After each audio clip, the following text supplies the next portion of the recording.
And now, let's all laugh.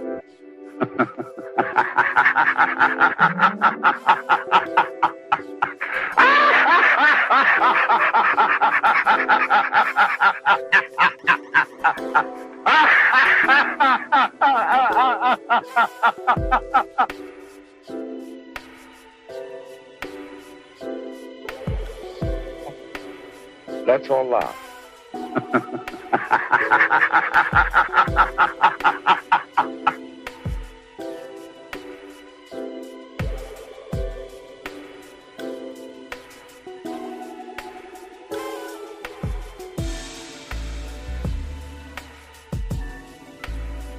And now, let's all laugh.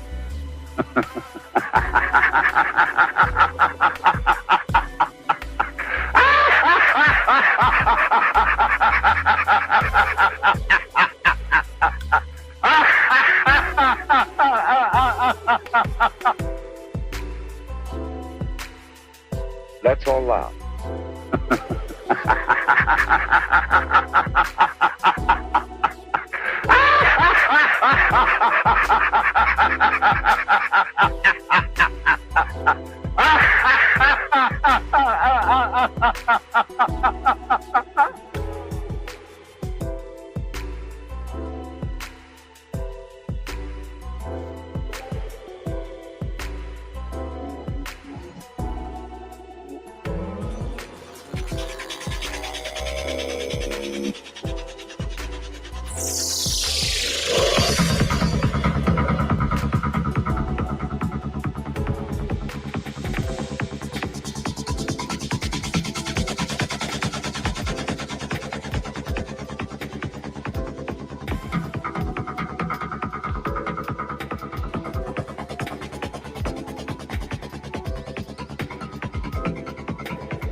We're going to try to make several additions to our original text, which we think will convey some new dimensions of meaning to our basic problem. In the first place, as we all realize, ancient philosophy and science derived a great deal of symbolical knowledge and insight from the study of the human body. In the function of the body itself, man was presented with an immediate and intimate mystery. And for the most part, this mystery has not been solved, even with our increasing scientific knowledge. We are able to examine the body in greater detail than ever before. We are able to understand its functions more accurately than was ever possible to ancient man. Yet the essential mysteries of the body remain, and we are still searching for those major keys by which perhaps not only can we solve bodily mysteries, but by the knowledge thus gained, extend ourselves into universal mysteries. For it was long held that if we could ever understand man, we would have a key to all things that exist, inasmuch as man is bound to all other things, is derived from all other things, and in the course and extent of his existence, he moves through all states and conditions and finds available within himself all instruments necessary for his continuing existence, growth, and unfoldment through all the states of nature, both physical and metaphysical. Realizing to some measure, therefore, the thoughtfulness that man dedicated to this mystery of the body, we can also be aware of the natural and inevitable functioning of the human mind. Man, searching for answers, uses a kind of symbolic methodology. Having discovered some small law operating somewhere, he seeks to extend it as a greater law operating elsewhere or everywhere. Thus, our concepts of cosmogony, our studies of things not visible to our sensory perceptions, these involve a process of analogy by which we apply things seen to things unseen, principles recognized to principles sought for in the unfoldment of universal life. The Kabbalists conceived of man, therefore, as the little universe, and the universe as the grand man, attempting to indicate that the processes operating in the human body operate in a larger scale in space, and that all space can be traced in the mysteries of man himself. This concept not only dominated the thinking of early Western mysticism, but is part of our spiritual heritage from Asia. For the same contemplations have everywhere existed, and all our religions, philosophies, and sciences were originally influenced by these concepts of analogy. That in many instances these older analogies were correct, we now know. Other discoveries of antiquity remain uncertain to us. They may be right, they may not be right. In some few things we believe that we have corrected the errors of the past, that certain mistakes were made, but we are not too sure that our corrections are correct, and we may still have to go further. And the tendency of this further consideration has been to bring us back to the most original and ancient findings. Thus there seems to be in man a faculty of truth perception, of truth realization, and that which man can actually reason out, prove to be reasonable. Later generations will probably prove to be factual. For reason is an instrument of fact-finding, just as surely as any technical instrument or mechanical device of the modern laboratory. It is natural that the spine, which is a sort of column supporting the entire structure of the human body, that the spine should be early considered, that a great deal of symbolism should arise in connection with it, and that ancient man, studying the human body, should recognize that in this spinal column was a very vital and important element of man's corporeal nature. That in mysterious way, this spinal column was a kind of magic wand, a rod, a staff, upon which the body was required or naturally inclined to lean. It was also that by means of which man's upright posture was assured. And it was interesting to recognize that this tall column of bones should support upon its upper end the mystery of the skull, that part of man which seemed to be like a heavenly globe standing upon the height of a column in a strange wilderness of physical tissue and structure. Therefore, the spine as the supporting instrument, uniting the various sections of the body, seemed to bring into some common pattern the three principal parts of the human torso, so that the body itself, with the exception of its extremities, was, so to say, held together or brought into a pattern or harmony by means of this monumental structure of bones, flexible, magnificent in its formation, serpent-like in its flexibility, and yet withal a firm and enduring support, capable of sustaining the various processes of the body with wonderful exactness, precision, and reasonable comfort. It was interesting to these ancient people that this spinal mystery seemed to bring into harmony the three principal parts of the human torso, namely the cranial, or the contents of the skull, the thoracic, or the contents of the chest, and the abdominal, or the contents of the abdominal cavity. These three cavities, so to say, filled with their vital organs and absolutely necessary to the function and consistent development of man, were anciently associated with cosmogony.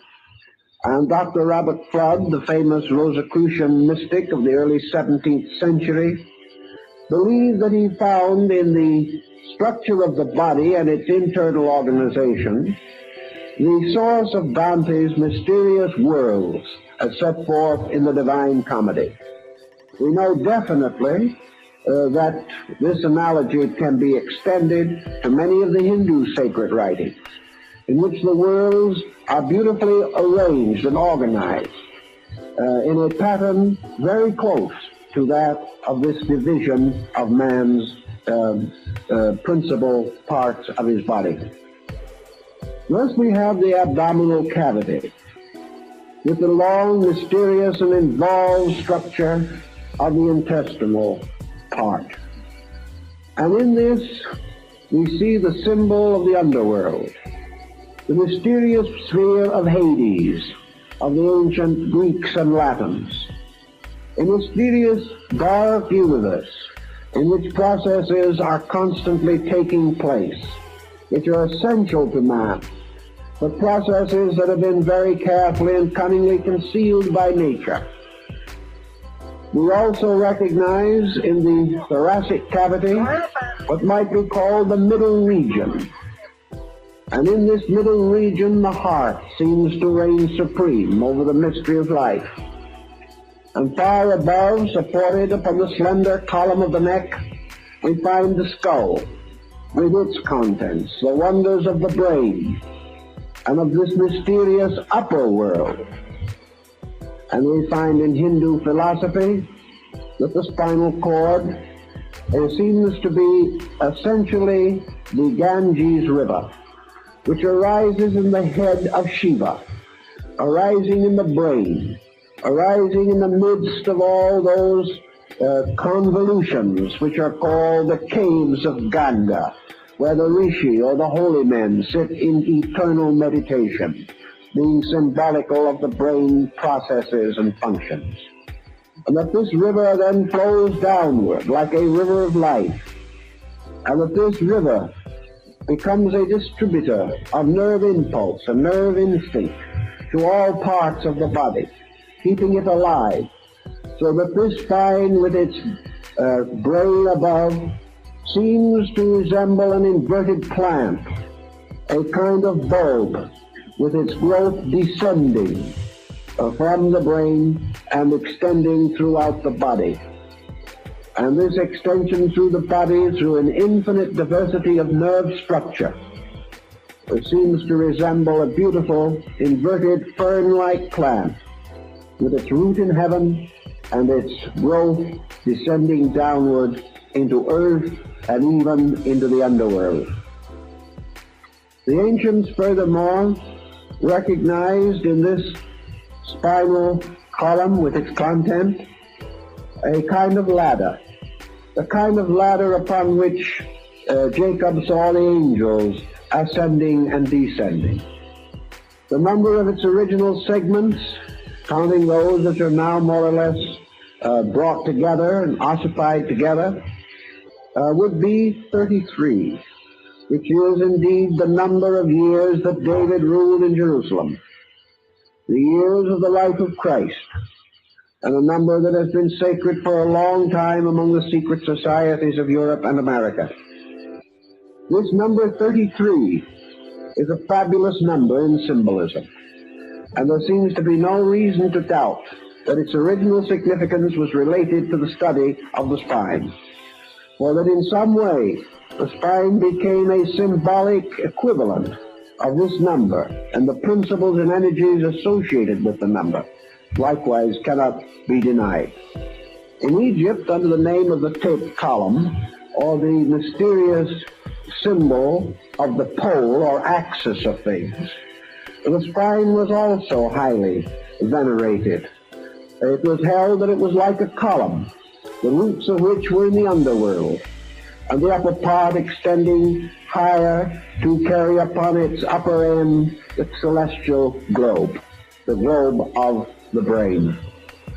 And to more or less to carry on this symbol, we note that early anatomists have made constant use of the old symbolism in naming various parts of the body, and also, to a degree, various parts of the brain and spinal system. We know that they have called, for instance, the upper vertebra of the spine the atlas, and it is this atlas the giant of Greek mythology who carries the heavens upon his shoulders. This heaven world being in truth representative of the cranial sphere. Thus the ancients divided man as they divided nature into heaven, earth, and hell, into three great parts: a superior universe above, represented by the brain; an inferior universe below, represented by the abdominal cavity; and between these two, the world of mortals, or the human world, in the midst of which, upon the mighty mountain of the diaphragm, was the temple of the heart. All of these symbols we find in the Eddas and sagas of Scandinavia, in the Kalevala of Finland, in the Buddhist mysticism of China and Japan. We find it in the Greek and the Egyptian. We find it in the Brahmanic and Hindu mysteries of the world mountain. All of these different elements of symbolism seem to derive very closely from the study of the human body. Now, in the course of this study and in the development of it, the problem of the relationship of the nervous system to the great economy of life took on the greatest meaning to ancient man. The nervous system to the primitive people of the world seemed to be a kind of middle ground between the two great life-giving systems, the arterial and the venous blood systems. The arterial system was therefore regarded as supreme and held to be the first and greatest power of things. For by this system, life itself was distributed into the body. The nervous system became a kind of symbol, therefore, of the intellectual or psychic life of man. And the venous system became symbol of the mortal or physical life of man. Thus, spirit, soul, and body were represented by these systems. And of these systems, the soul or psychic body was given the area of the brain, because, as Buddhism later so well clarified, the entire mental life of man originates in a kind of intellectual complex. And the machinery for this complex, called the machine of the six senses, is localized or centered in the brain. It is therefore in the brain that the individual achieves self-consciousness. It is in the heart that he participates of universal consciousness. And it is through the venous system and its various functions of the body that he attains a certain body consciousness, which is comparatively rudimentary, but is nevertheless present in the equations of life. In the same way, psychologically speaking, man derives an authority from these areas of his own consciousness. From the heart center, he gains the concept or the authority of life. It is by virtue of this heart power that man is aware of the mystery of what he calls life, and he has associated life with this from the beginning. The brain he has associated with thought, or the mental activity, and the venous system of the body he has associated with function, or bodily structure. Man, therefore, consisting of spirit, soul, and body, or spirit, mind, and body, assigns these in a symbolic way to these three great areas of his own physical structure, which are united into one mysterious and wonderful pattern by the sovereignty of the cerebrospinal nervous system. This led in turn to a whole series of philosophical inductions and deductions, some of which are of value to us in our present thinking. Buddhism helps us in one respect, because it gives us, to a large degree, the anatomy and physiology of the nervous system. In India, it is assumed or was believed that Buddha was associated with the planet Mercury. And it is this, in turn, which primitive Western man always associated with the nervous system. The nervous system involves not only the physical sensitivity to nerve action and reaction, but it involves the entire sensory existence of man. This sensory existence of man brings into focus another interesting belief of the ancients, which we have mentioned in the book, but which I would like to enlarge upon a little more.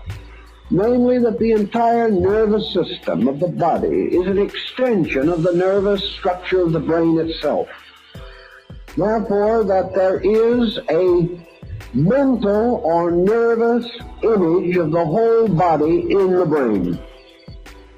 And the brain process is first of all achieved within a brain body, and that this in turn is extended into the physical body itself. In other words, there is an archetypal man in the brain. There is an archetypal mental being in the mind itself. And man's mental life is lived in the mind, not in the body. It is only by an extension, a series of reflexes, a process of induction, that the mental life of the individual is communicated to the body itself. The instruments by means of which this communication may be achieved are the two branches of the nervous system, the cerebral, spinal, and the autonomic. These become the instruments for the extension of man's mental life into body. But man's mental life is essentially lived in the mind.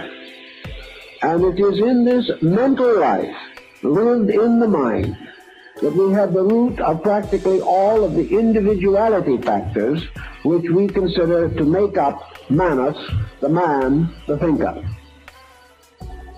The ancients, therefore, explained that there was a microcosm of the whole physical body in the brain, that the brain was itself androgynous. The generation occurs in the process of thought just as it occurs in the process of the reproduction of bodies. That the entire process of the brain function is therefore a primary motion or movement of cell life and of structure by the presence of mental energy or mental archetypal pattern. Now let's try to see if we can make this just a little simpler, so that we will know more about what we are working with at this stage of our problem. Let us assume, for example, that consciousness per se is located in the heart. Consciousness of itself is not manifested.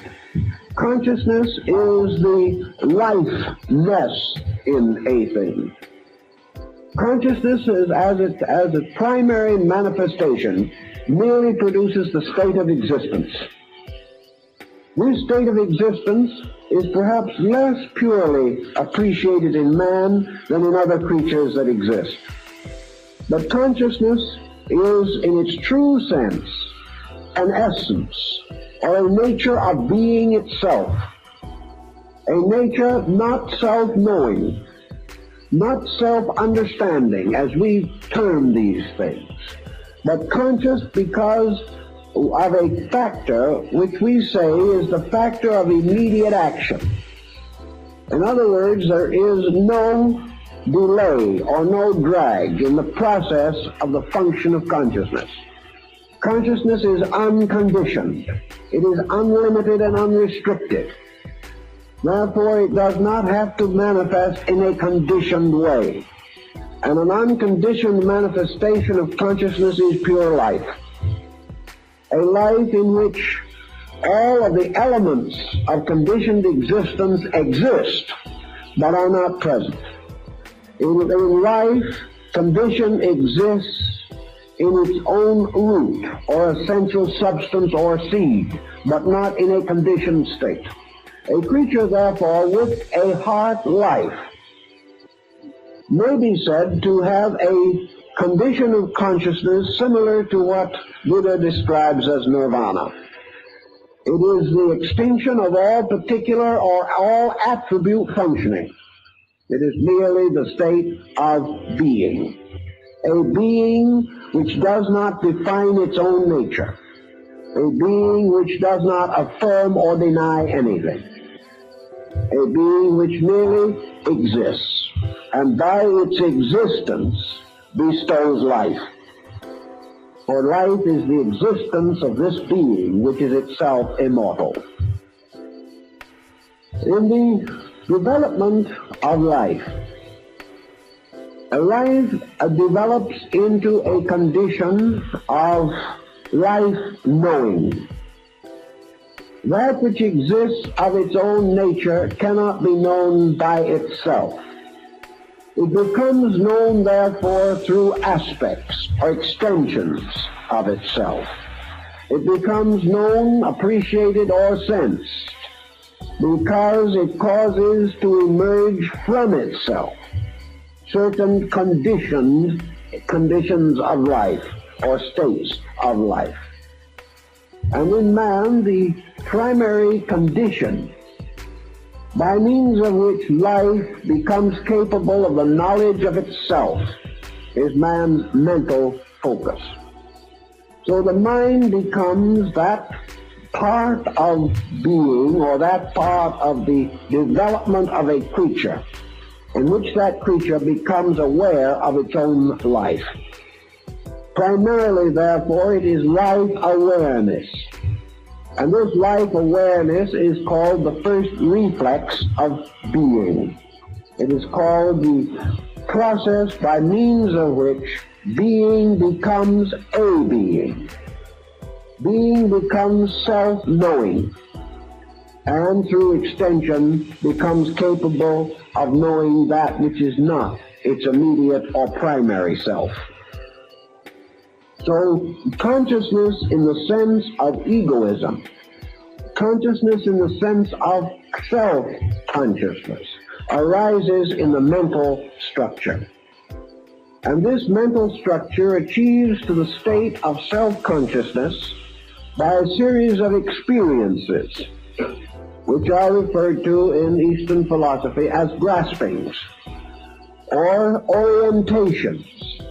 As a person dizzy reaches out for support to something that is strong and stable, so in its confusion, mind reaches out for supports. It obtains these supports by extending itself by means of the nervous system through the sensory perceptions. And it gains certain consolation or conviction material from the testimony of these perceptions. This testimony being brought back into the mind, coordinated by the mental coordinator, and thereby assembled into various types of knowledge. All these types of knowledge having as their end and purpose the discovery or experience of the nature of a selfness or a selfhood. Thus, in philosophy, we discover that it is by means of the mental process that man becomes capable of the consciousness of isolation. He becomes capable of thinking of himself as himself. And as a result of that, he can no longer think of himself as anything else but himself. And out of this conditioning comes the gradual separation of the personal from the universal. And the personal appears upon the surface of the universal. And the personal becomes a condition of the universal. And by means of the personal, the individual again turns his attention upon the universal, gaining this mysterious ambition to understand all mysteries, to solve all problems. Now, the answer to all mysteries lies in the heart. The power to search for this answer is given by the mind, for it is the mind that discovers the mystery of the heart. It is the mind by means of which all particular things must be explored, known, or estimated. Now, out of this situation, there thus arose at a primitive time a process by means of which the mental nature began to assert itself over the arterial system. Life is conveyed to all parts of the body by the arteries. But this life was a sleeping life, a life which contained all energy, all that was necessary to enliven. But this sleeping life did not know itself or any other thing. And over this mysterious area, which had become full of life, the mental nature began to exercise control, domination, or leadership by permeating this life with a series or a mass of minute extensions which gradually became nerves. But these nerves are nothing more or less than the gradual crystallization of the seeking power of the mind. The mind seeking not only to know things, but to gradually coordinate the body. That the mind could control the body meant self-control. And in taking over the control of the body, the mind then affirmed a leadership over this structure. And this leadership ultimately caused the individual to become a mental being rather than a living thing solely. This mental being then assumed the control or leadership of all the processes of the body, causing these processes to unfold, causing the evolutionary concept to take over, because it was mind controlling matter that equaled growth. Growth in this sense merely not the extension of body, not the continual healthy life of the cell, not even the healthy process of cell fission and the multiplication of cells, by means of which the world might sometime become completely laden with tissue alone. But now the gradual imposing of mental purpose, the imposing of mental energy upon physical processes and upon the life itself by which these processes were animated. Thus the mind became the transformer. It transformed body into a purposed instrument of selfness. And gradually this self in the body attained greater and greater dominion of body until it established a complete tyranny over body. By the time this had been achieved, man had become a thinking creature. But now we are at this interesting crossroad in the world's thought, that we have now achieved the condition in which, by evolutionary processes in nature and by psychological processes in man, the neural power or the nerve distribution has become the administrator of life. It is therefore in the nervous system now that we must seek the solution to most of life's mysteries. It is in the nervous system also we must find the cause of most of life's misfortunes. It is in the nervous system also that we must search for life's meanings, life's goals, life's purposes.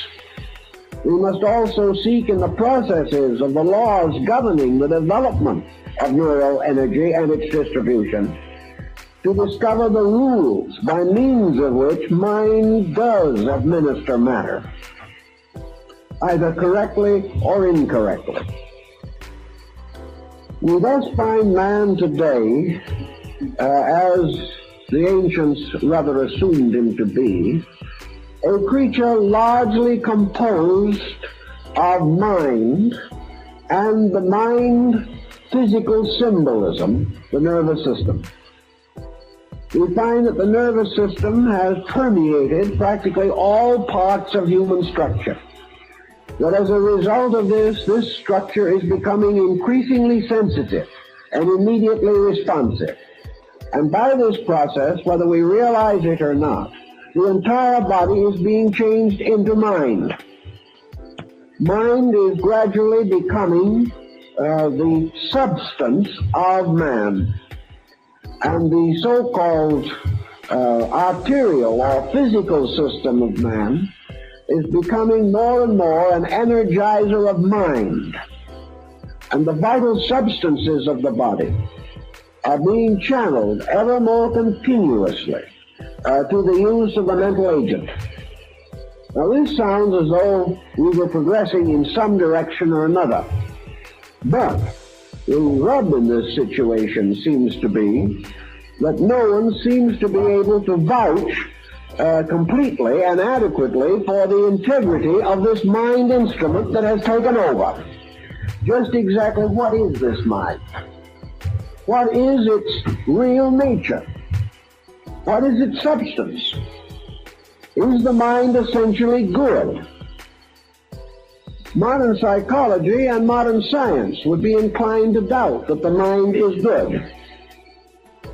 They will not go much further than to simply say, here it is. We got it, we've used it, we've abused it, and here we are, in the midst of the consequence of something.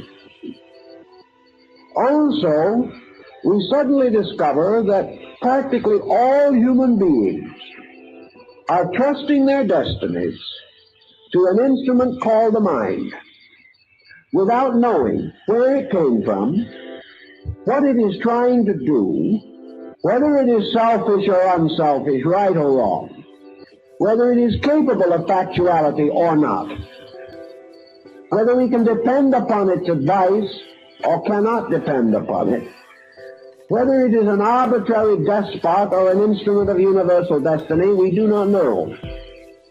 We take certain comfort and consolation, however, in the assumption that mind must be meaningful, because it is a product of a meaningful universe engaged in a meaningful project. Therefore, mind must have its place in the universal purpose, or it could not appear in the human structure. For all intents and purposes, however, man has discovered that the mind, by its very nature, derives a large part of its knowledge or a large part of its basic reasoning materials as a result of the testimonies of the nerve sensory perceptions. Therefore, that the mind very largely is building its entire structure from environment, and that the great and essential purpose of mind was to extend itself by means of nerves, so that by means of these nerve links it could bind itself to the mystery of the outer world. Without a nervous system, man could not be aware of the world around him. Therefore, the nervous system has given him the tremendous instrument of contact with phenomena, contact with all the innumerable diversities of activities with which we have gradually become familiar. For all classifications, all orders, all systems, which have now been brought together to constitute basic texts for education, all of these structures of findings are the direct result of nerve testimony. By means of nerves, certain impressions, certain reflections have been brought into the nature. Thus, out of this entire structure of nerves, man is building a series of adjustments between the self, which is the nerve focus, and the world in which the complete organism exists. In this particular pattern of things, the heart has been reduced to one simple problem, namely that it supplies the fuel. The human heart becomes simply the energy by means of which this entire procedure is carried on. If the heart stops, the entire nervous system fails with it. If anything happens to the essential life principle in man, all of the vast superstructure of nervous reflex is destroyed. Therefore, the nervous system and the egoism in man is dependent upon the heart. This dependency, however, has not been generally recognized. And the individual, except for a few who have made certain careful studies, the individual in general affirms that the mind, being his link with his world, is his most valued possession, and that also its testimonies, right or wrong, good or bad, are inevitable, and that we should only pause long enough to be thankful for the fact that we have a mind, and should not be much concerned with what we do about it. Now, this prevailing thankfulness is also generally absent, and as a result, we are rather thoughtless people, so far as major problems are concerned. About the 2nd century of the Christian era in Asia, there arose a sect in Buddhism which was centered around what was called the Lotus Gospel. The Lotus Gospel, possibly the result of the work of the great Buddhist Arhat Nagarjuna, certainly one of the greatest saints and reformers of primitive Buddhism, centered around what was called the heart doctrine. The fact that the truth of things must be obtained by restoring the sovereignty of life to the heart. Now, the Bible gives us much the same thing. As a man thinketh in his heart, so is he. That the real person, the real nature of things, resides in the heart. That the heart is therefore the silent one. That power which is generally ignored, but which alone contains the fountain of things. Nagarjuna took the attitude that by means of the heart we are bound to the world of cause. By means of the nerves and the mind we are bound to the world of effects. And at the moment, in some way, the truth in us is concealed by the conflict between these two systems, and by the fact that largely the control of the body has come to be vested in the intellectual or neural system.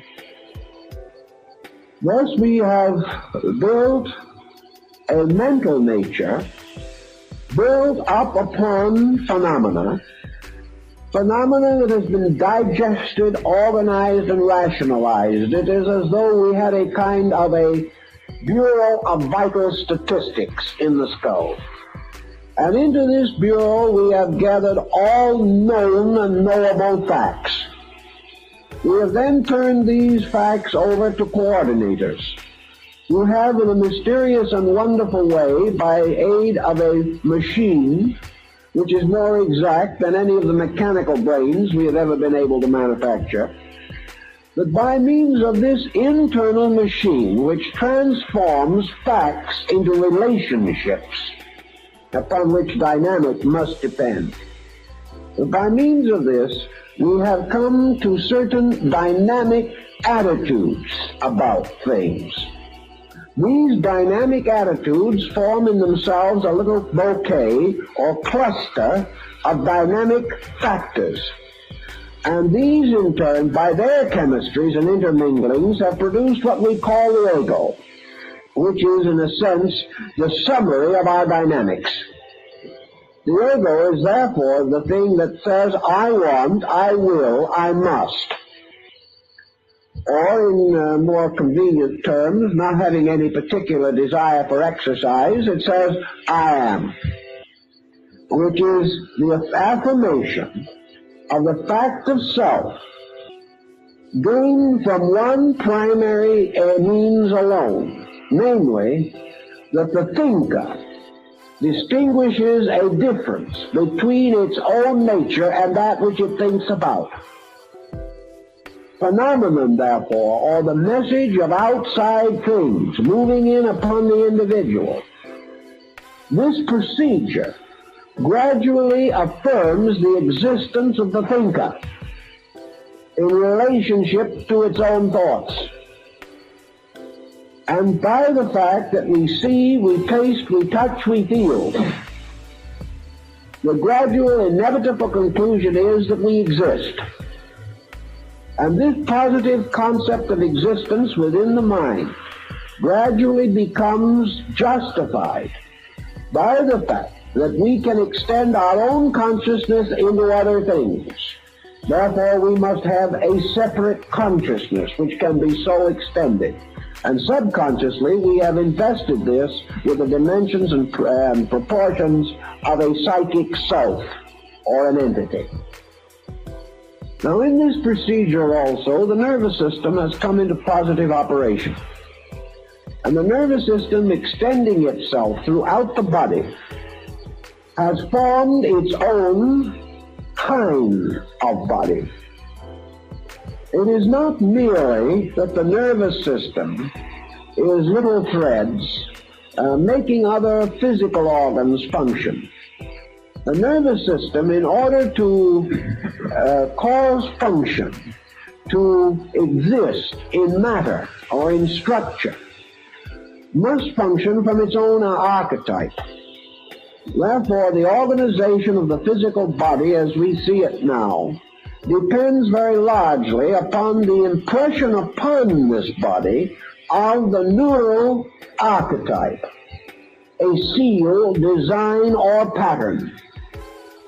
The reason why cell generation does not go on to an infinite mass of tissue is because mind and neural energy, functioning as the agent of mind, imposes boundaries, imposes limitations, distinguishes processes, and gradually begins the process of transforming or molding the body into a physical equivalent of its own neural nature.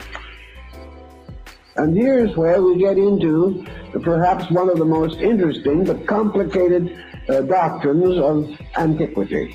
And that is this doctrine of the Kundalini Shakti and the spinal chakras.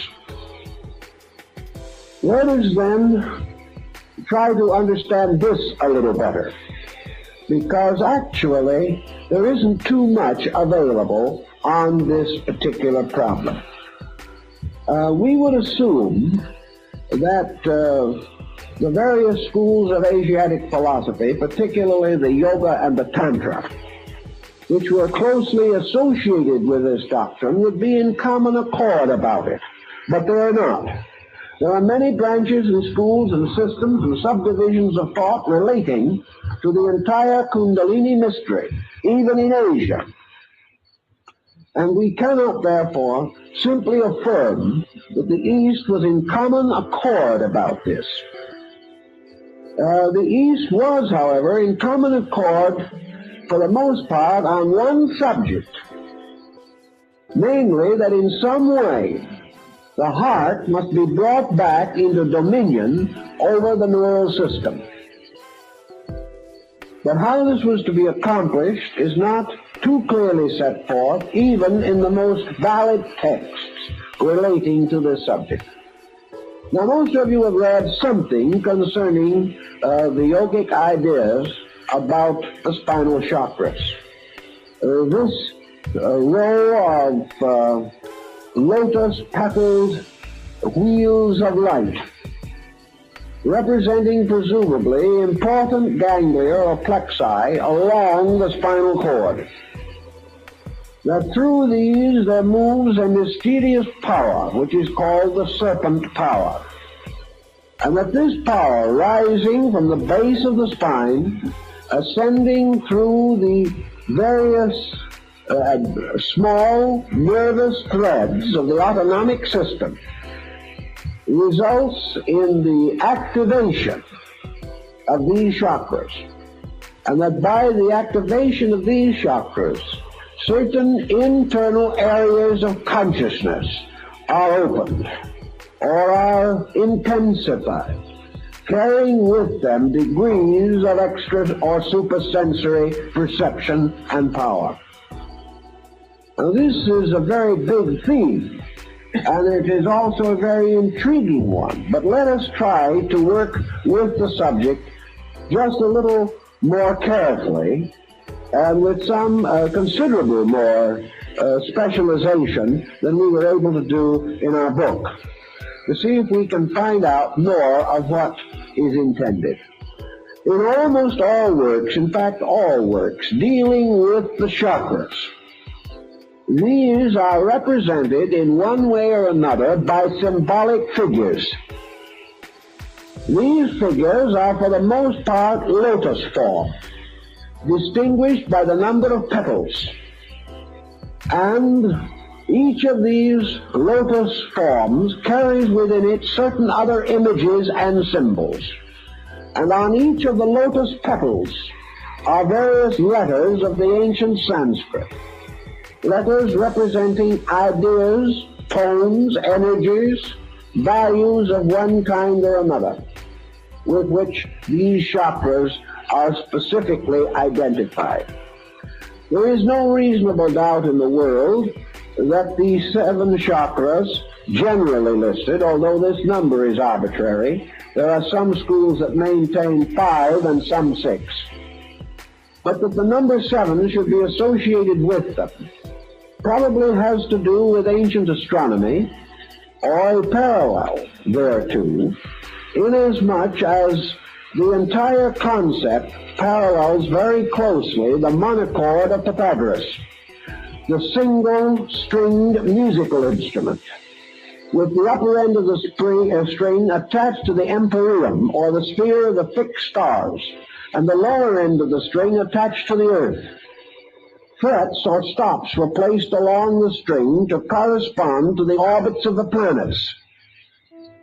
And the so-called 3 inferior planets of the ancients, the Moon, Mercury, and Venus, were considered to be the lower part of this instrument. In the center, or the exact middle of the string, was placed the fret of the sun, by means of which the octave was achieved. Above the fret marking the sun's position were those of the 3 superior planets, Mars, Jupiter, and Saturn. Thus this vertical thread placed, as Pythagoras placed it, between heaven and earth, and divided by 7 frets into intervals, became very similar in its general concept with that of the chakra system.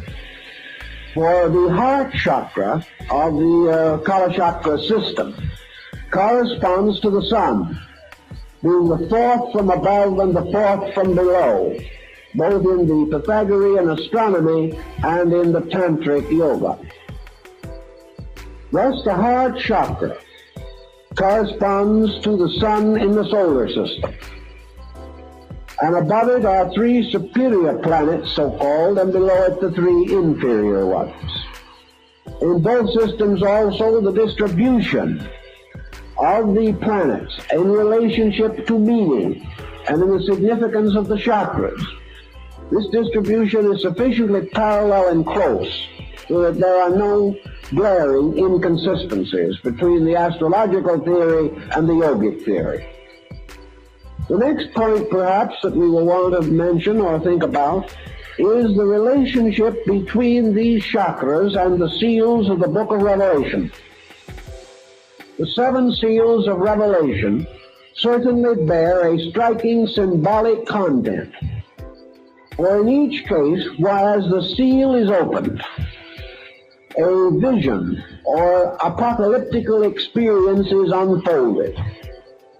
It is also quite possible that we have in this the key to the ancient concept of the octave, as Pythagoras developed it in music. For we remember that he was initiated in India at Elephanta and Ellora, and was therefore acquainted with the concept of the Brahmins and other Hindu sects of his time, which for these regarded the spinal cord as the string upon the veena of Shiva, or the musical instrument of the world, and that therefore the mysterious harmony of the spheres of life and of death was played out upon this mysterious musical instrument, and the veena is still shaped very much like the skull and the spinal cord together. Also, we have the 7 churches in Asia, described in the epistles of Paul. And we have a series of septenaries, the 7 days of creation, the 7 primary elements of the alchemical transmutation, the 7 metals and the 7 priceless gems. We have many different septenaries of deities. And we also realize that in the yoga chakra system, the deities are imposed upon these chakras to create a vast complex of interrelated symbols. Let us bear one thing in mind, however, and that is that no one has ever seen any of these chakras physically. No one has ever been able to demonstrate conclusively that the symbolic forms in which they are presented to us have actually an equivalent in any extrasensory level of our substance or nature. This does not mean that the chakras do not necessarily have a superphysical existence, but that they do not resemble the diagrammatic form with which we associate them.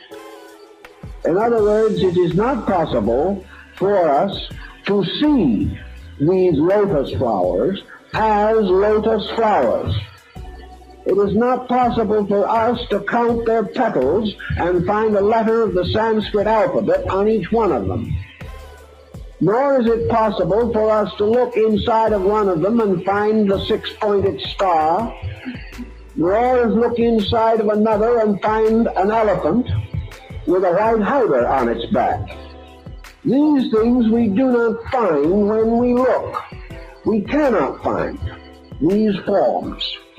We do know, however, that these forms were created for a purpose, and that this purpose was undoubtedly and inevitably that each one of these so-called chakra forms is a mandala. That is, it is a meditation wheel. The purpose of the shape of the chakra is therefore to cause it to become a symbol of meditation. And it is meditation upon the symbol and the meaning of that symbol and the gradual internal experience of that symbol which is believed and held to be responsible for the opening of that particular chakra. Thus, the key to the opening of the chakras consists of a series of meditations. These meditations being fixed by the ancient systems of Raja Yoga. Also, it was held that if any method was used in the effort to unfold these chakras contrary to their rules, or that inadequate or incorrect techniques were used, a very serious detriment would result. That the individual would come into a very desperate situation. Now, actually, I think this particular phase of the subject has been a little exaggerated.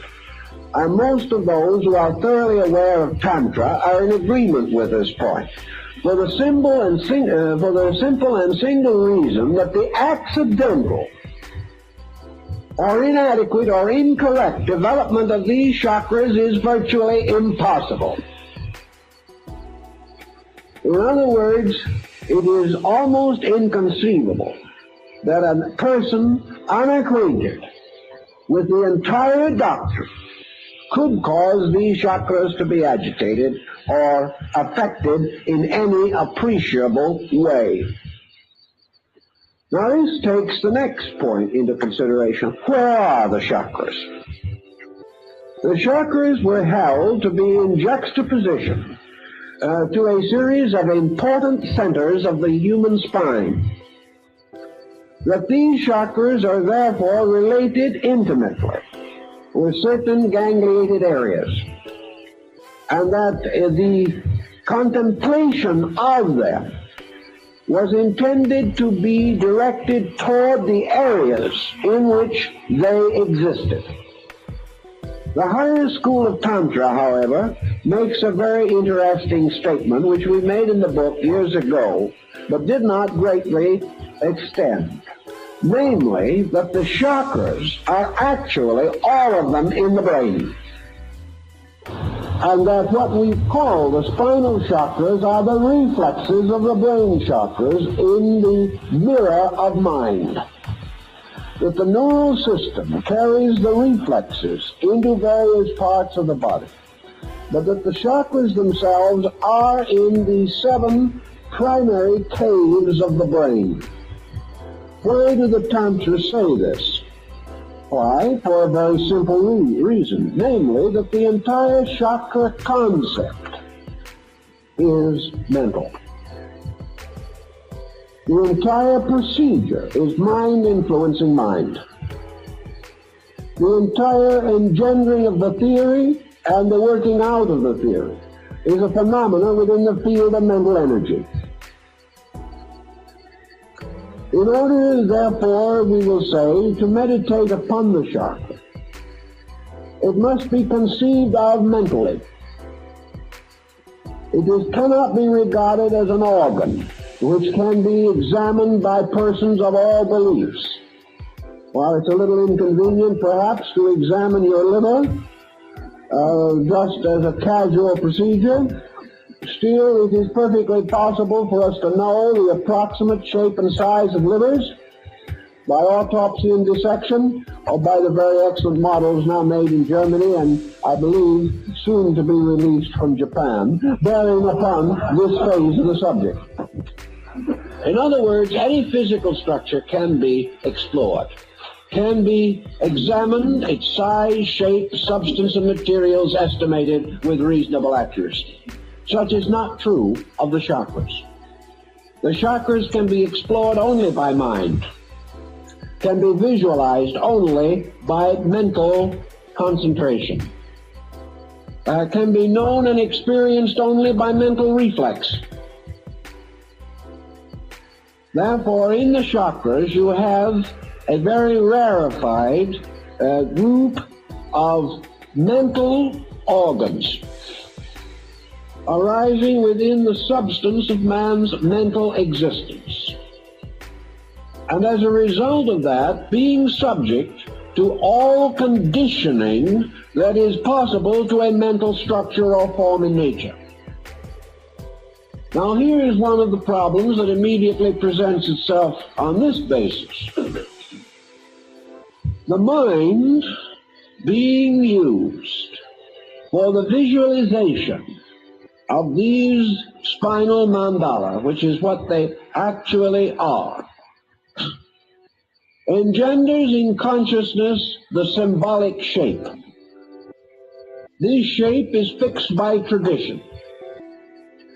The shape of this chakra and its content, the numerous tantric symbols included in it, symbols which are derived from the various levels of the Hindu religion and have been specialized in the yoga tantric system. These symbols are internally visualized as existing. Perhaps the beginner or the novice works from a physical chart which shows these forms, with which he becomes mentally and psychologically familiar. The purpose that he is attempting to achieve is therefore to release the energy symbolically represented by this form. By releasing the energy, what he is actually trying to do, whether he realizes or not, is to reverse the process of mental control and restore what might be termed the pure energy, which has been blocked by mental phenomena. Therefore, these 7 seals represent the symbols of 7 blockages, 7 transitory conditions set up by the sensory reflexes of man, resulting in 7 basic mistakes. These 7 basic mistakes stand between the individual and the, we will say, the intimate, immediate realization of the life power of the heart. To overcome these, therefore, he must overcome the instruments of phenomena which he has set up. He is therefore actually attempting to lead the life energy out of the subterranean region in which it has become involved, carry it back again to its own true and proper nature by dissolving one by one the fixations of mind by which this energy is held imprisoned, or is held in a highly specialized process. To do this, of course, the Tantra process must achieve the victory of right use over wrong use. That is its primary function. Therefore, the processes of the 7 so-called steps must be redeemed from false use. True use must be established. True use must come through realization. And here, within the structure of mind, we find a contrary system established by means of which mind gradually overcomes itself. It is all part of the same process, inasmuch as your yogic system must end in samadhi. It must end in the Buddhist nirvana. It must end in the total release of true consciousness from the ego fixation. This is represented in the Eastern system by the final victory of Atman, the universal, the one which alone is real, and man's ability to achieve union, which is the true meaning of the word yoga. Union with the infinite, union with that which is unconditioned. Therefore, it is not right to assume that the chakras can be anything more nor less than the 7 steps for attaining victory over illusion. Now, as 7 steps for attaining victory, man attains the victory by attaining victory over the symbolism of the chakra itself. He gains his victory by mastering these wheels. Now, the word chakra actually means a whirling wheel.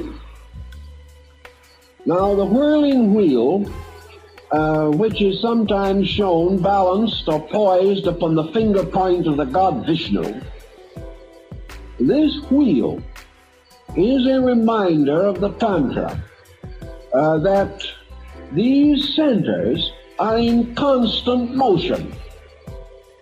All of these chakras should be represented as spinning violently, and the direction in which they spin is of the greatest importance, because in each case victory consists in the reversal of the direction. This is very significant as we proceed. But why do these chakras always appear or seem to be spinning? The answer is that in the condition of man, all of the so-called aspects of mental energy are in constant motion. There is no stability in the mental energy. It is continually in movement. It is continually in conflict. It is continually contradicting itself. And these chakras represent conditions which are constantly in alternation within their own structure. Like the wheel of fortune that goes round and round, and where it stops nobody knows. It is the same as the ancient wheel of fortune represented in Egypt and in Greece and in medieval mythology, which later appeared also upon the tarot cards, or the tarot deck. The wheel in which 4 figures are fastened to the rim, and as one figure falls, another rises. And when that figure in turn falls, the one that was low rises again. It is this endless turning of the wheel, the turning of the Buddhist prayer wheel, the turning constantly of the alternation of the nidanas, or the conditions of existence, constantly spinning. All conditions, therefore, spin upon the axis of illusion, and there can be no permanence, reality, or fixedness in them. The purpose of the concept seems to lie in the fact that in the 7 states of mental existence represented by the chakras, there can be no fixedness.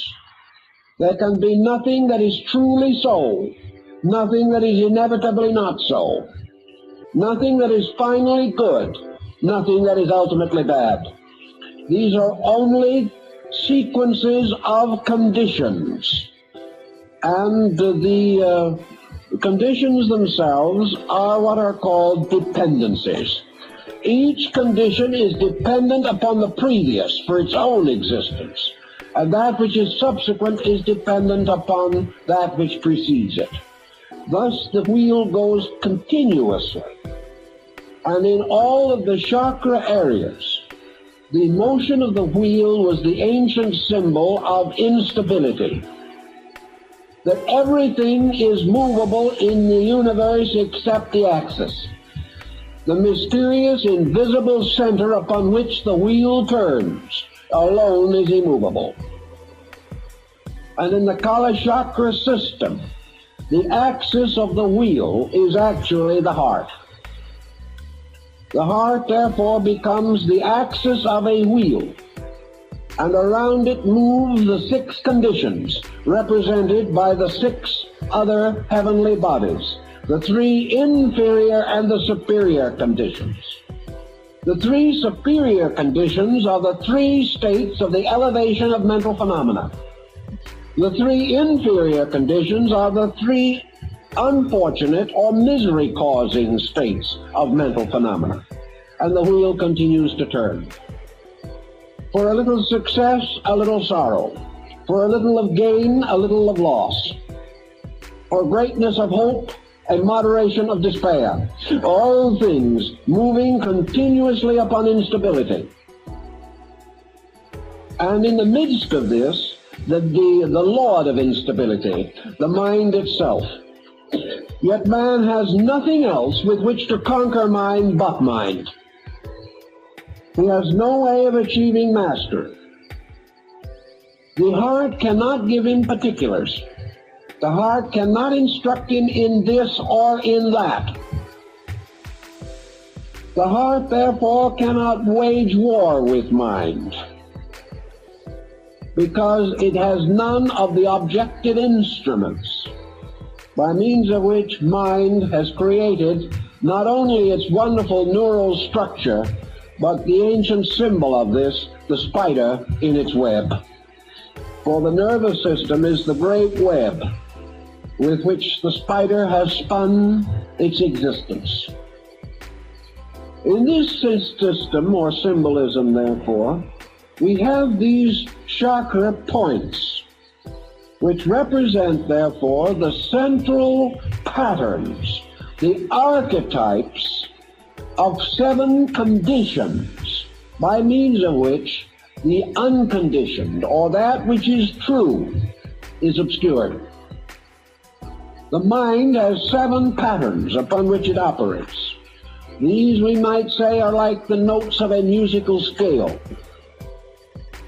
The mind ascends through 7 steps or stages, moving from the infinitely personal to the infinitely impersonal.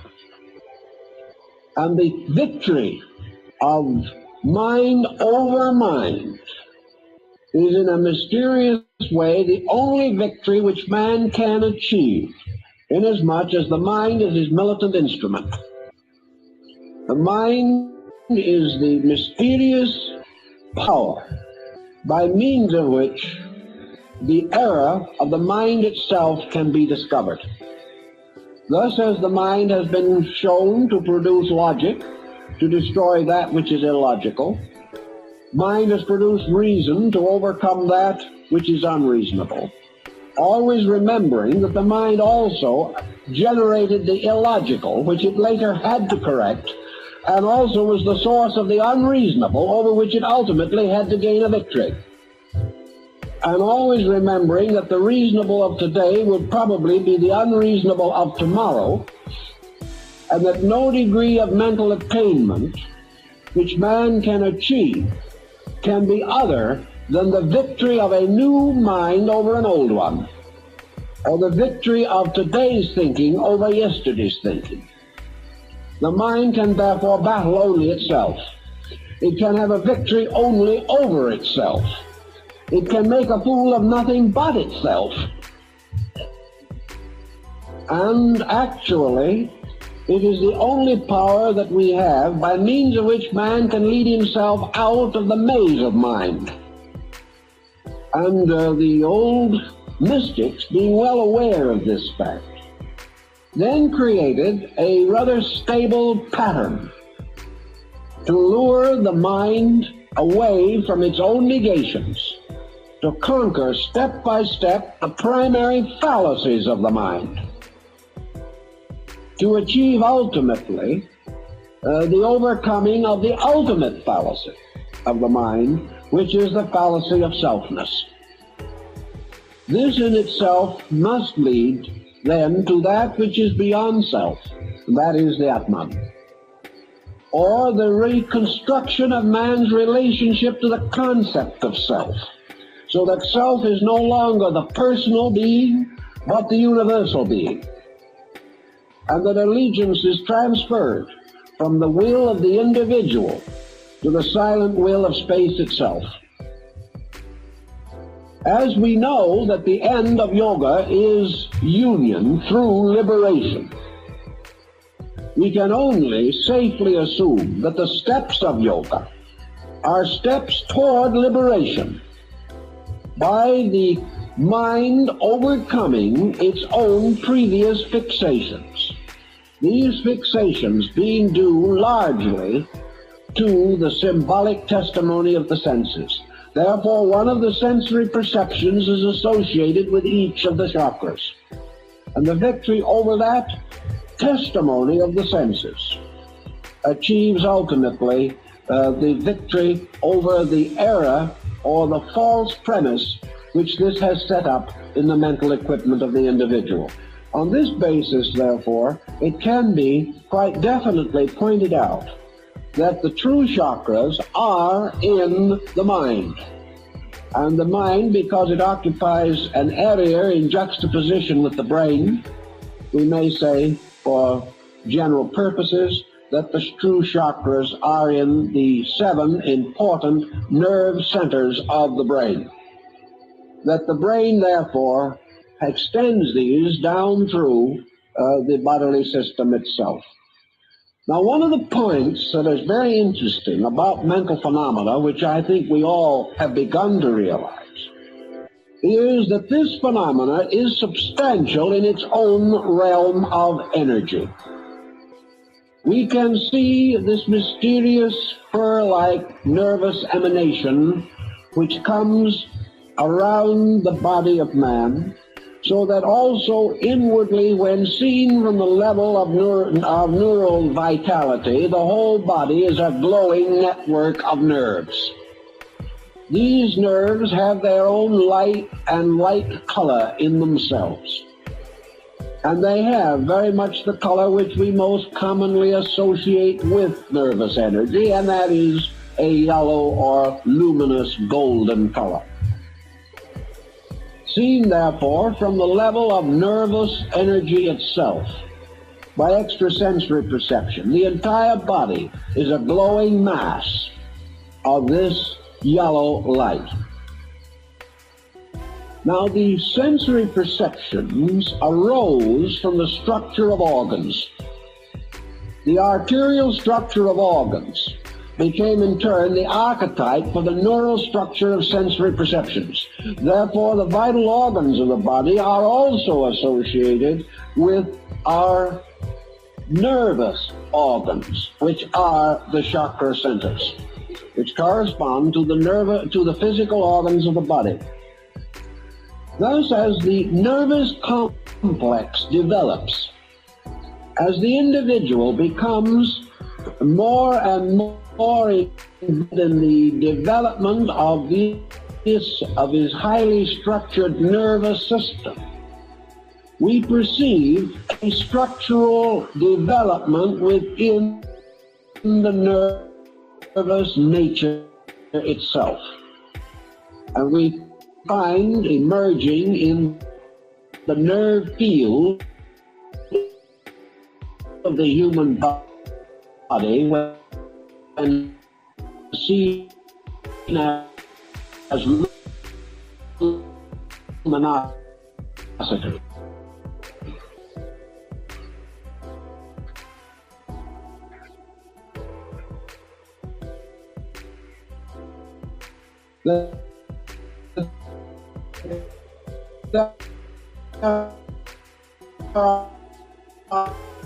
Are these so-called seven fountains of constant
of nerve energy and somewhat of the nature of matter. We have to have a structure which corresponds with the mysterious aether or akasha of the ancients. This is the fluid mist, the airy water, the subtle matter, the agent which carries within itself the power to link the two opposites. It must therefore lie between them. And in this we have what the old alchemists and the medieval Rosicrucians referred to as the etheric binder. This etheric binder was sufficiently subtle to take into itself nerve energy, and sufficiently gross to be able to communicate this nerve energy to matter. It formed the bridge, a kind of antis carana between these two fields of existence. So wherever nerve functions in body, nerve force moving through nerve structure into body, there has to be these links. The nerve energy itself is one thing, the nerve tube through which it passes is another. The nervous energy is one substance, the tube is another. Thus, the channel belongs to the body and the energy does not. And the energy must be channeled in this tube by means of the so-called etheric binder. The interesting thing that we now come to in connection with this situation is that the so-called etheric binder was one of the agents which a long time ago came very closely and completely under the control of the mind. Thus the etheric binder, or this mysterious magnetic field, comes under the dominion of thought. And it is because of this that by means of the mind, a series of physical phenomena can be produced. As, for example, if you have the skill and the understanding, you can cause patches of color to appear on any part of the body by sending mental energy there by direct effort. You can also stop circulation in various parts of the body or stimulate it in the same way. And if you are gifted as a magnetic healer, you may be able to send sufficient of your own magnetic energy into another body to break up congestion or to stimulate function. These processes are carried by mental intensity.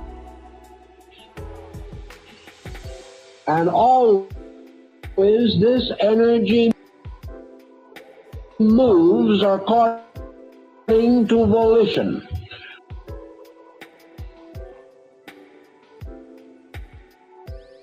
According to the activating, guiding power of the agent, which in this case is man.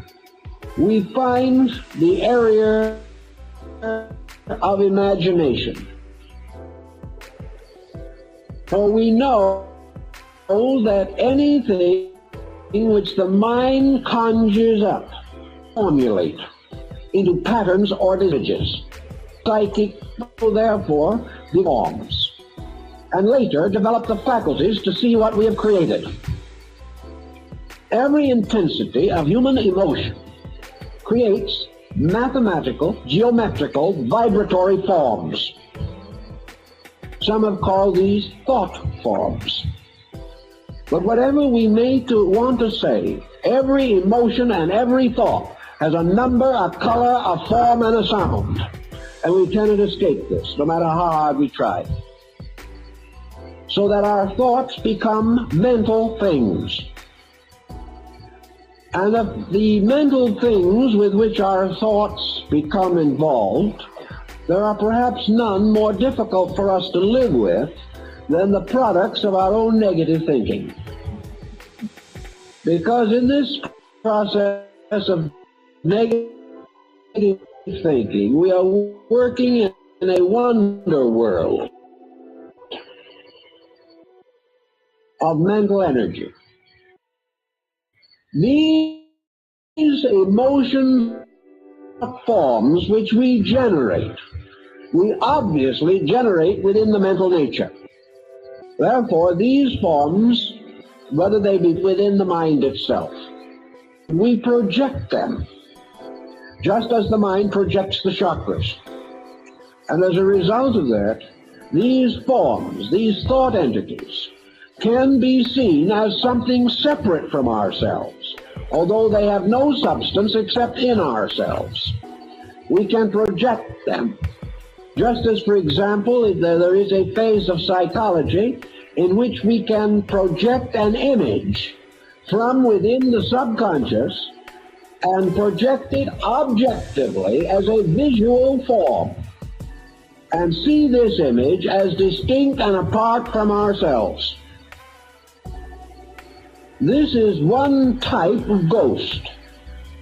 The ghost being a reverse perception from within ourselves, projecting itself in such a way that its image is recorded in the brain at the same time that visual image of places or a place is recorded, so that we may be standing in a room which is properly recorded and sees also standing in that room a person who is not there, because the person has been imposed within the mind upon the thing actually seen by the sensory perception.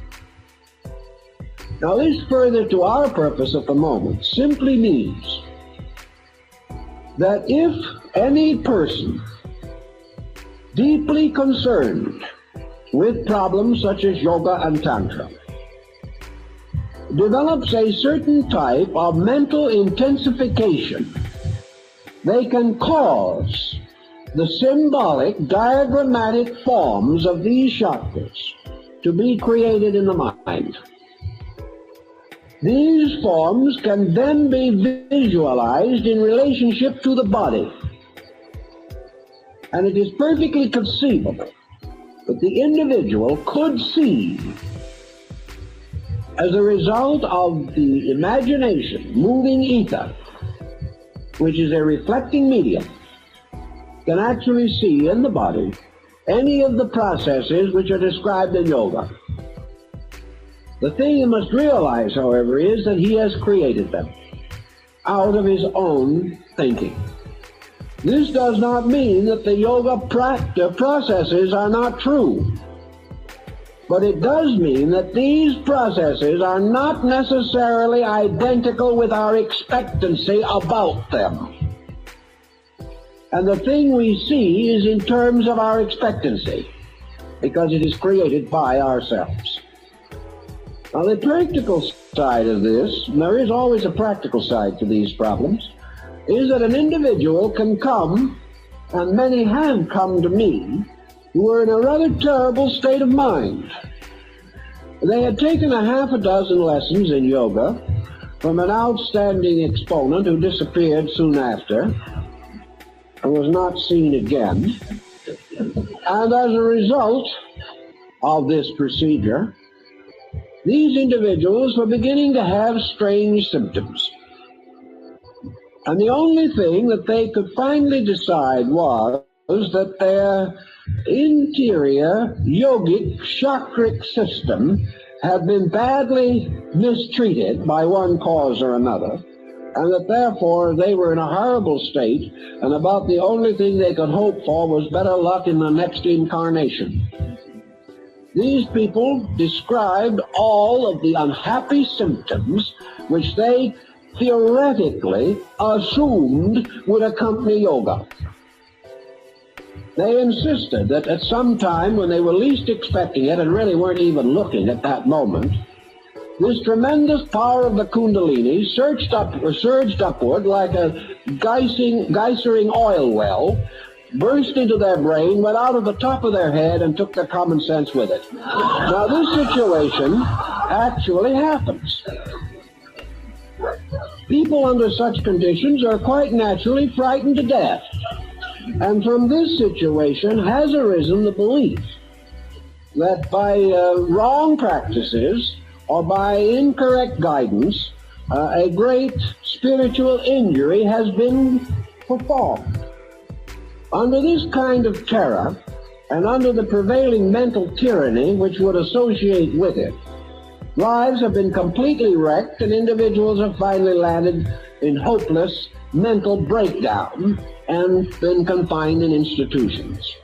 Actually, the chakras were not touched, moved, or involved, because nobody could actually create the condition which was described as a result of 6 lessons or 66 lessons. The actual moving of this peculiar psychic agent is so profound and involved a problem that the individual who was in trouble could not even have approached the beginning of it. What they had actually done was create a complete mental chain of chakras and blown this apart with their own fear. Now, this type of thing can happen, does happen, and another individual, incidentally, with a little psychic vision might appear to see what they have seen, and they can get confirmation, because their own thought form has set up these etheric thought patterns which can be seen by another person. But the fact they can be seen still does not make them so. For in this entire phenomenon of mind, there is nothing that the mind testifies to that is finally true. This is an amazing but important fragment of philosophy. The fact that the mind has decided it is in itself prima facie evidence that there's something wrong with it. Well, the only truth is that which the mind cannot conceive. And the mind is, at best, an organ of diminishing error, in which by degrees we can overcome its most flagrant mistakes, but we cannot overcome its final mistake, which is self-existence, until, as the ancients believed, we had achieved the samadhi, or the final union with absolute being. So in the chakra problem, we are dealing with a series of symbols. The actual process in Tantra, in the higher schools of Tantra, was not the idea that by means of will and mind, the individual was to change the structure of the chakra. The chakra is a condition. Conditions are not changed by will and yoga. Conditions are changed essentially by a kind of gradual transformation of value. Thus, the meditation significance of the chakra is very simple. The purpose of it is that man shall gradually experience the mystery of the era, by means of which the energy associated with the chakra is locked to a false usage. The purpose, therefore, is not to influence the chakra, not to force it, not to gain a valiant victory over it. The purpose of the meditation is to remove the error related to it. Now, the error related to the chakra is always the error of the use of energy. The chakra represents a pattern which has a true purpose and a false purpose. While it is negatively bound to the network of the nervous body system, the chakra is not fulfilling its essential purpose. For each of the sensory perceptions has as its final purpose the mingling of itself with all others for the attainment of the process or achievement of illumination or cosmic consciousness. This is not possible because in each chakra, the consciousness factor is locked on the side of phenomena or on the side of physical function. Thus, every energy that is falsely bound to a physical process must be liberated in order that this energy may return to its proper state. And when the energies of the 7 sensory factors are all returned to their proper state, the result is illumination. It is the holding of the energy to false usage, or to inadequate usage, or the locking of the power of this energy away from those procedures which are natural to it and essential to its function. This is what the Yoga Chakra School seeks to understand and correct. So we have the releasing, or the so-called opening of the centers. This opening is, and never can be, associated in itself with danger, because good can never be dangerous. Furthermore, by its own various procedures, these chakra energies have to be released in order, in sequence, and by degrees. And the energy of even the least of these chakras has to be released in 4 stages. And in some of the chakras, the energy has to be released by 16 stages. In others, by 12 stages, but none less than 2 stages. And in the body itself, the number cannot be less than 4. The only one that can be less than 4 is the Ajna chakra in the forehead, which is of 2 petals only, and represents the one exception to this rule. But each of these is released by the meditation upon the meaning of the letter upon the petals. Now this has to be done by knowledge, by an actual factual awareness of facts. It is no more possible to go somewhere, sit down, and close your eyes tightly and go to work on this problem than it is to fly to the moon without mechanical help. With mechanical help, we may make it.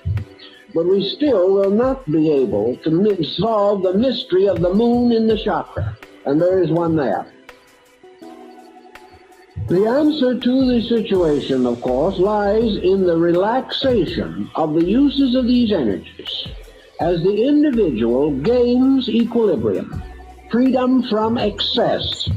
It is said that the petals open. In other words, the petals relax. Opening is relaxation. It is the assertion of the normal over the subnormal or the abnormal. In the case of man, these centers are originally represented as buds because they represent potentials of consciousness with the consciousness locked in them. By the quietude of consciousness, the Kundalini, which is the symbol in man of the ascending power of the pure volition of Atman. The Kundalini or Kundalini is therefore the tracing of the path of true growth, as opposed to all apparent or seeming growth. It is the gradual rising of the pure essence of consciousness through conditions to its final unconditioned release. It is the gradual unfolding of those creative powers in man which must finally have their final victory over the mental complex of idea sensation. So the achievement consists in the same way as the various steps in all the disciplines of religion. There is almost certainly an analogy also between the idea that man had that there were originally 7 important religions, and that these religions are in turn associated with the chakras. These religions probably stem from or are responsible for the concept of the 7 churches. There is no question that each of these religious systems is keyed primarily to a different keynote, although the object of all is the object is always identical. The purpose of the religion is always a state of holiness. But each in its own way has a basic psychological concept as to how this is to be attained. There are religions of love, religions of service, religions of wisdom, religions of courage, There are religions which teach positive doctrines, and others which seem to teach negative doctrines. And the ancients simply held that the great religions of the world were themselves, more or less, this symbol of the chakra chain, or as it's referred to by Sri Krishna in, I believe, the Uttara Gita, there is this idea of the one thread passing through the 7 beads. Now, the 7 beads can be the 7 chakras. The 7 beads can be the 7 religions. They can be the 7 races. They can be the 7 continents, the 7 forms of life, the species, the genera of all things. But wherever this septenary occurs, it finally tells us that the creative power itself, represented in Tantra by Shiva, that the creative power itself in meditation creates the 7 worlds from its own mental chakra centers, and that the creation is the setting in motion of the 7 wheels or chakras within the structure of universal mind. In this, the atmosphere gets rather thin, but at the same time, the symbolism is meaningful and I think has basic significance for us.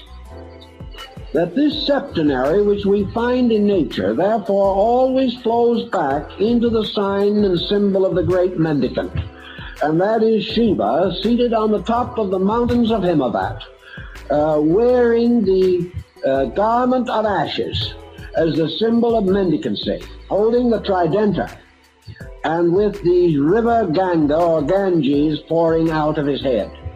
But in this meditation symbol, the deity enters into, in descending order, the consciousness of the 7 ganglia of the nervous mental consciousness, and from each of these levels causes a creation to flow out.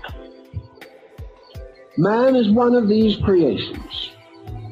Each form of nature repeats, therefore, in miniature, the procedures of the great mendicant. The same mendicant draws the universe back into itself again in the end of the great period of manifestation by reversing the visualizing process and causing the consciousness to ascend again through the 7 conditions to the unconditioned. Thus, involution is the emergence of all these worlds coming forth out of the great chakra wheels of universal mind energy.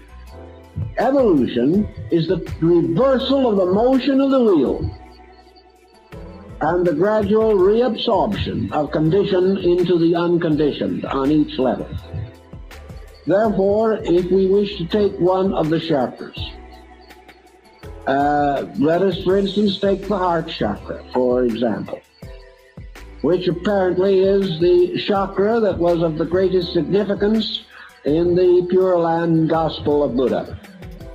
In this chakra, we have the concept, therefore, of the radiant power represented by the Buddha Amitabha, seated in the midst of this great lotus. And these deities are always lotus throned. And these lotus thrones are the chakra in each case. But it's seated in the midst of this lotus throne, and the victory of the heart as a victorious fact over the illusion of desire, which is its negative fact. The victory of compassion over passion. The victory of love over desire. The victory of release over possessiveness. The victory of love over hate. The victory of all things in their own nature, right, true or good, over their extensions or their misinterpretations or their confusions as a result of the impact of external phenomena. The victory in each case is the restoration of the simple fact of the thing.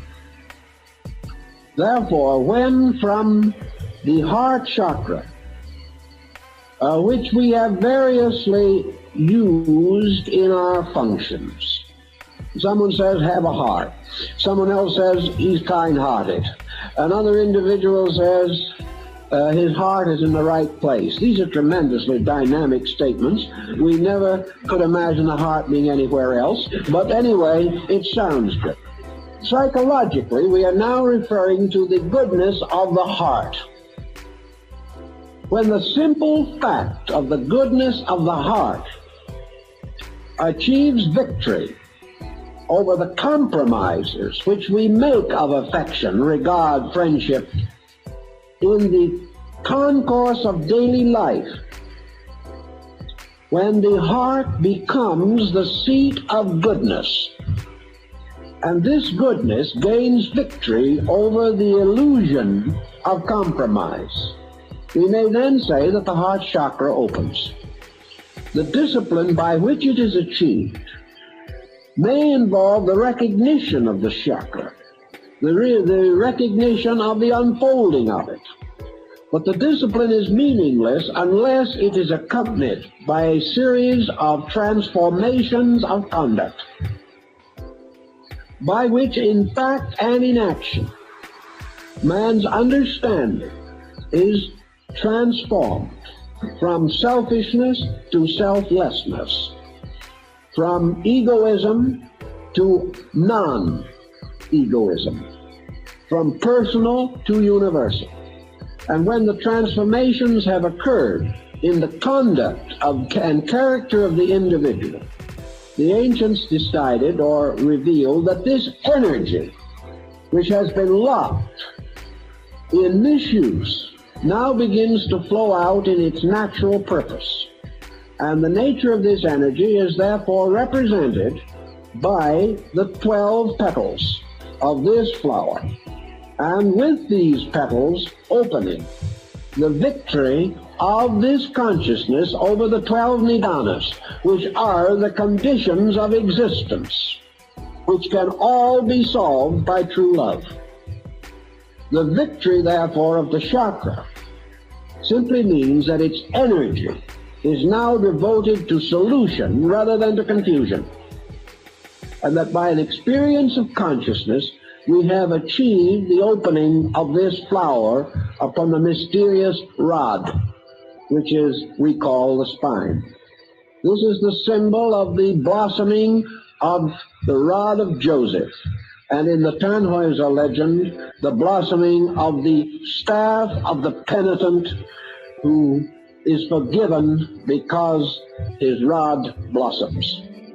And the blossoming upon the staff is, of course, the symbol of repentance, but most of all, it is the symbol of God's witness that this repentance is accepted, which simply means that the divine power is then moving through these blossoms in its own appointed way, and that pure consciousness is beginning to move out through the neural system. And that as a result of that, the nervous energy thus becomes a redeemed energy. And that which was the betrayer becomes the redeemer. And in the end, as the Persians say, Ormuz, the spirit of light, and Ahriman, the principle of darkness, are reconciled. And it is in the nervous field that good and evil, right and wrong, truth and error, must make their great struggle and finally be reconciled, because good and evil are brothers. They are both derived from the same energy. They are both supported by the same energy. But enlightenment releases this energy from evil and dedicates it to good. The wheels reverse their motion, and the Dharma chakra, or the wheel of the law that is forever turning, turns towards redemption rather than toward embodiment and toward the Dharma of unfulfilled personal desire. This, I think, perhaps will give us a little different concept of this, perhaps a little nearer to the teachings of the great essential Tantra before it was disfigured by various adulterations of belief. In other words, before the mind took it over and ruined it. But to redeem it again, it is once more the victory of true consciousness over mental consciousness. And from this, the ultimate victory of silence over all sound. Because it is in the great heart chakra, I think, that Dr. Suzuki got consolation for his idea of the man or the Zen monk slapping his hands together and saying, "You hear the sound?" And then the disciple says, "Yes." Now the master said, "Make a sound by slapping one hand together." And the disciple had a little trouble with that. But in the 12 petal chakra, according to the tantric scripture, comes from this chakra, the heart chakra, the sound that is not caused by any two objects striking.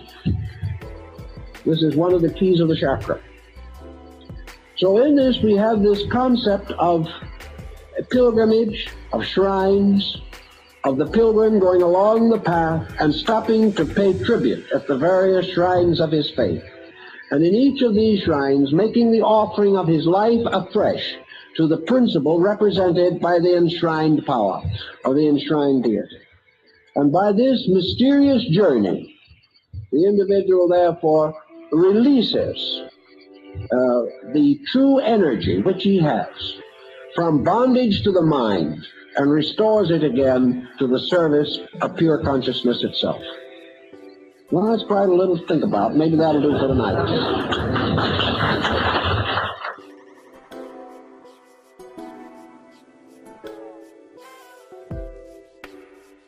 And now, let's all laugh.